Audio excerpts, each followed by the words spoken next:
I'm Chris Jankow, System Activities Coordinator for the Palm Beach County Library System. Today I'm going to be reading from Chinua Achebe's Things Fall Apart. It was published in 1958 and was banned in Malaysia and Nigeria due to its negative portrayal of colonialism and its impacts. Though never banned in the United States, it was challenged in 2012 due to some of the racism in the context of the book.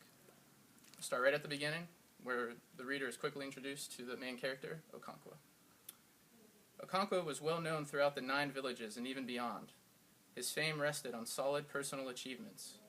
As a young man of 18, he had brought honor to his village by throwing Amalense, the cat.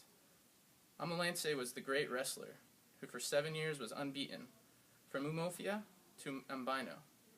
He was called the cat because his back would never touch the earth. It was this man that Okonkwo threw in a fight which the old men agreed was one of the fiercest since the founder of their town engaged a spirit of the wild for 7 days and 7 nights. The drums beat and the flutes sang, and spectators held their breath. Amalense was a wily craftsman, but Okonkwo was as slippery as a fish in water. Every nerve and every muscle stood out on their arms, on their backs and their thighs, and one almost heard them stretching to breaking point. In the end, Okonkwo threw the cat. That was many years ago, 20 years or more, and during this time Okonkwo's fame had grown like a bushfire in the Harmattan.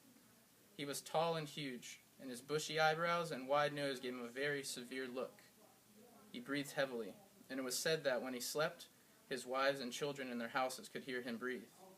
When he walked, his heels hardly touched the ground, and he seemed to walk on springs, as if he was going to pounce on somebody.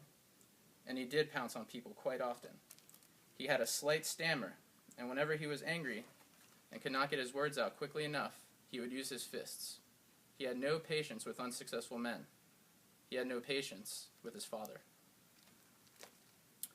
That's Chinua Achebe's Things Fall Apart.